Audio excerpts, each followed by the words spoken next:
premièrement, il faut sortir de sa zone de confort et prendre des risques. C'est clair et net que c'est des vies qui sont atypiques. Nous, toute notre vie, pour tout ce qu'on a fait, on a eu plusieurs entreprises, on en fait, on entreprend. Moi, j'entreprends depuis que j'ai fait ma première boîte, j'avais 23 ans.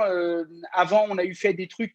On avait 16-17 ans, on avait des associations, on organisait déjà des festivals événementiels où avec 3500 personnes. On a toujours pris des risques, toujours, mais toujours. Nous, il y a eu des fois avec ma femme et tout, à 2 heures du matin, on se réveillait droit debout dans le lit en se disant on va tout perdre, on va perdre la maison, il va falloir que. Mais parce qu'on a toujours pris des risques. Parce que le gars qui veut rester dans sa petite zone de confort, avait en rentrant, je fais mes petites 30 heures. Nous, les 35 heures, le mercredi soir, elles sont finies, quoi. Je veux dire, ou le jeudi matin. Mais moi, je veux faire mes petites heures. Le soir, je vais emmener mon gamin jouer au foot et puis j'irai le chercher à 16 heures au judo. Je ne dis pas que c'est ni bien ni pas bien, mais ça ne correspond pas à un profil d'entrepreneur. Ce n'est pas possible. Ça correspond à un profil d'un bon père de famille. Et je pense quand même être quand même un bon père de famille malgré tout. Mais je veux dire, ça correspond à un bon père de famille qui ne veut pas trop prendre de risques, qui est content que pour lui, la réussite, c'est la maison, son petit chien, sa petite femme. Il va faire 15 jours de vacances par an au Gros du Roi. Il est content. Mais c'est des caractères. Et je ne suis pas en train de dénigrer cette partie de gens parce qu'il en faut. Il y a des gens qui ne se sentent pas. Mais entreprendre, c'est déjà prendre des risques. Entreprendre, c'est se jeter en haut d'une falaise et construire un avion sur la descente. C'est ça, entreprendre. Entreprendre, c'est maîtriser une petite partie, avoir beaucoup de motivation, beaucoup de volonté, avoir un entourage, un cadre, un conjoint, une famille qui vous suit et dire, bon, allez, on va se jeter, mais on va se défoncer, on va y arriver, machin, pour que ça marche. Quand on a ce genre de caractère, tout vous réussit. Moi, je l'ai toujours dit, et encore une fois, je le dis très humblement, sans prétention, les gens qui me connaissent savent qu'aujourd'hui, je fais ça, mais demain, je peux ouvrir une cordonnerie, ça va cartonner. Demain, je peux ouvrir une boucherie, ça va cartonner. Demain, je peux ouvrir une auberge au Canada, ça va cartonner. Pourquoi? Parce que je ne vais plus endormir tant que ça ne cartonne pas. Parce que je vais me sortir les doigts du feu, je vais mettre toute mon énergie dedans, nuit et jour, machin, l'été, l'hiver. Nous, avec Carole, on fait 70 heures par semaine. Il y a pas de. Les gens disent ah oui, mais moi j'aime bien séparer ma vie privée de mon boulot. Alors on les comprend. Mais quand votre vie privée et votre boulot vous plaisent autant, nous on travaille les samedis, les dimanches, les jours fériés, on n'a pas l'impression de bosser. Voyez, regardez là la conversation qu'on a, je suis au boulot. Et je ne vous mens pas, regardez, avant, regardez, je suis en bleu de travail. Enfin, je veux dire, 10 minutes avant, j'étais en train de faire de la peinture. On n'a pas l'impression de travailler, c'est notre travail. On travaille le samedi, on travaille le dimanche, on travaille les jours fériés. Mais pourquoi? Parce que c'est une passion, parce que entreprendre, ça vous dévore. Parce que vous investissez, vous prenez des risques, et puis après, vous travaillez nuit et jour, parce qu'entreprendre, c'est pas. Les gens disent ah ouais, mais toi, t'es patron. Ouais, regarde-le, l'autre patron, il vient encore changer son Audi dans le lotissement, il nous met son pognon dans la gueule, salaud. Mais le mec qui dit ça, il a jamais fait une heure sup de sa vie, alors il ferait déjà mieux de la fermer. Donc, ce que je veux dire, c'est que entreprendre, c'est ça. Entreprendre, c'est se bouger le cul, c'est se donner à corps perdu dans ses projets. Ça ne veut pas dire négliger sa famille ni rien. Nous, on est très heureux, on a une grande famille, on a une belle maison, etc.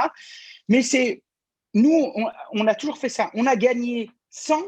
Toutes les fois qu'on gagnait 100, on a des potes qui craquaient 80 et puis après qui investissaient 15-20. Nous, quand on gagnait 100, on investissait 85. Et le coup d'après, au lieu de gagner 100, on gagnait 200. Et puis quand on gagnait 200, on investissait 180.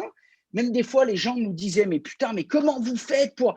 comment on fait? On se casse le cul. Voilà, j'ai besoin d'une mini-pelle. Je fais mes calculs, j'achète une mini-pelle. Les 3 prochains chantiers que je vais faire, je ne vais rien gagner. Mais ça m'a payé ma mini-pelle. Et par contre, maintenant, j'ai un outil de travail qui me permet d'aller démarcher de partout, d'aller prendre des nouveaux chantiers que les autres ne vont pas prendre parce qu'à la place, ils vont préférer se passer 15 jours au Gros du Roi, etc., etc. Sauf que nous, on ne passe pas les 15 jours au Gros du Roi tout de suite. Mais 2 ans après, les 15 jours, quand lui, il continue de les passer au Gros du Roi, nous, on les passe à l'île Maurice. C'est ça, un entrepreneur. C'est quelqu'un qui va prendre des risques, c'est quelqu'un qui va Pour moi, la qualité de l'entrepreneur, c'est ça. Moi, quand je vois un entrepreneur qui me dit « Ouais, putain, j'ai envie d'entreprendre, je vais révolutionner le game. » Ouais, par contre, moi, je veux pas. Je lui dis « Écoute, déjà, arrête, là, déjà, c'est pas…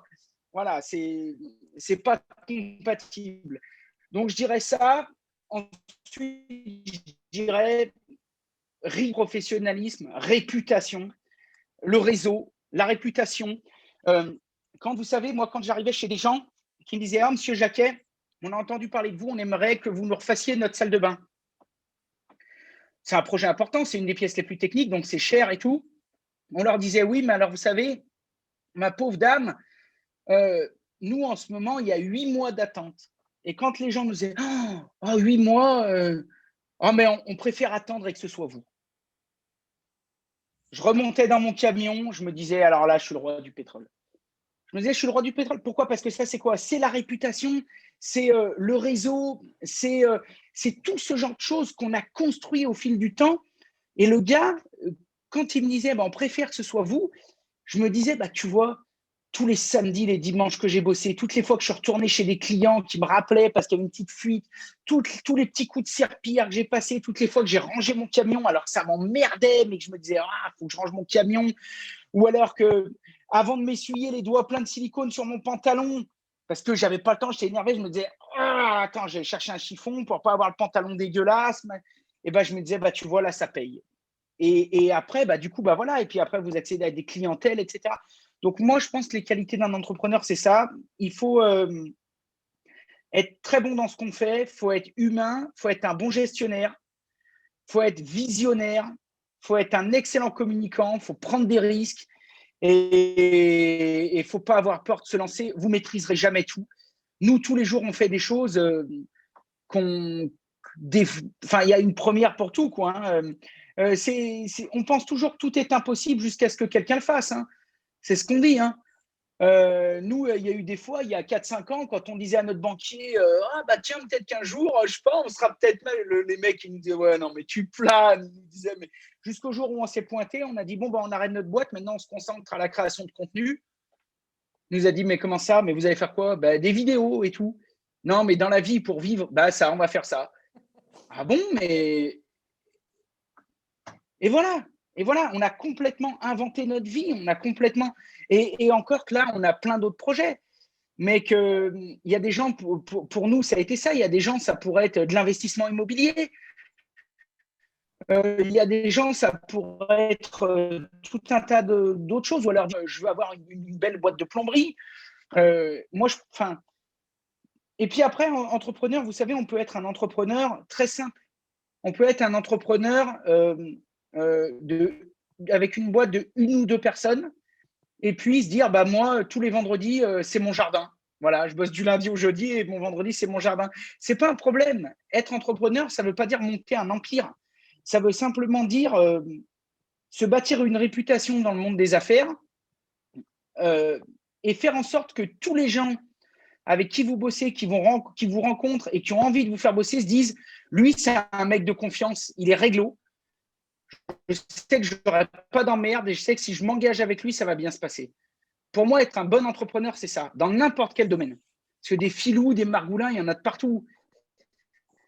Mais ce qui fait la différence entre un bon entrepreneur, c'est ça, nous et pas d'autres. Parce qu'ils savent qu'on est… Parce que même eux, ils ne suivent pas. Ils nous disent, mais quand ils arrivent ici, on leur fait voir le studio, ils disent oh putain, mais on n'aurait pas cru, mais machin, ben non, mais du coup on va vous donner encore plus de boulot, on va faire ci, on va faire ça, et puis on leur dit mais ouais, mais on va faire tout, puis on va carrément envoyer la sauce.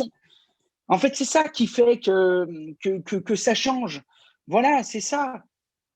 C'est juste être bon, quoi. Moi, j'ai trop été déçu. Toute ma vie, je me suis battu pour l'artisanat, pour les trucs. Et j'ai jamais perdu confiance. Et je me bats encore. On va filmer des concours, on voit des jeunes, on va dans des écoles. Mais j'ai quand même toujours, dans la majorité, été quand même plus ou moins déçu par le comportement quand même de beaucoup de professionnels qui se prétendaient professionnels en disant oui, mais machin. Et en fait, on n'avait juste rien à tirer, qui faisaient ça parce que faire ça ou autre chose, c'est la même chose, il faut bien bouffer et machin, et qui n'avaient aucune passion, aucun plaisir. Moi, j'ai juste envie de leur dire, les gars, vous gâchez votre vie et ça ne sert à rien. Ça sert à rien. On est exactement dans le même cas de figure, comme on disait tout à l'heure, encore une fois, sans méchanceté, sans prétention. Moi, je viens d'une famille très humble. Moi, mon père était ouvrier mécanicien, ma mère était ouvrière coiffeuse. Moi, je n'ai pas honte à dire qu'à 14 ans, quand j'avais un pantalon, il y en avait déjà 3 dans le village qui l'avaient porté avant moi, quoi. On n'avait pas de thunes, on n'avait rien. Mais je veux dire, on a toujours été honnête, réglo, passionné, et on a toujours suivi nos rêves et pris des risques. Et quand on ne fait pas ça, ben on finit juste par se créer une espèce de croyance limitante, qu'on a l'impression de se placer en victime, mais qu'en fait, on subit sa vie complètement.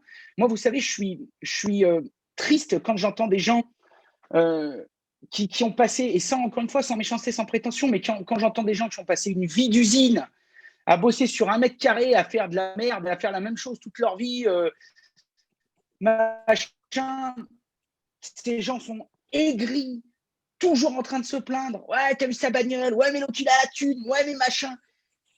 C'est malheureux pour eux.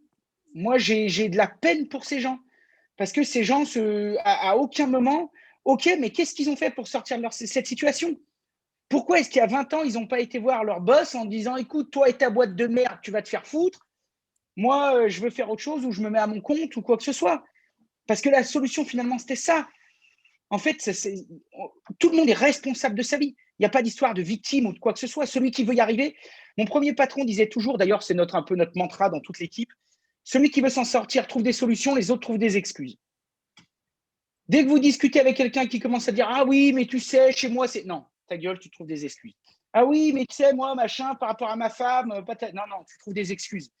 Donc, en fait, tout ça, c'est tout des excuses. Et en fait, la différence entre un bon entrepreneur et entre un gars, malheureusement, qui n'arrivera jamais et qui passera sa vie à se plaindre, c'est ça. C'est que juste à un moment, il faut arrêter de chialer. Il faut dire, bon, ok, je suis là, je veux aller là, comment je fais? Et voilà. Et donc, ça passe par des sacrifices, ça passe par… c'est ça, entreprendre. Hein. C'est un jour, c'est le champagne, et le lendemain, c'est les Kleenex. Hein. Mais il n'y a pas d'échec, c'est que de l'apprentissage. Moi, toutes les fois que je me suis cassé la gueule, toutes les claques qu'on a pris dans la gueule, toutes les désillusions qu'on a eues, on n'a jamais considéré ça comme des échecs. Hein. On s'est juste dit, bon, bah, tu vois, là, on a appris un truc de plus. On a appris une nouvelle façon de ne pas arriver à notre résultat. Voilà, on sait que si on fait ça, ça ne marche pas. Voilà, donc c'est ça. Moi, les conseils que j'aurais à donner, c'est ça.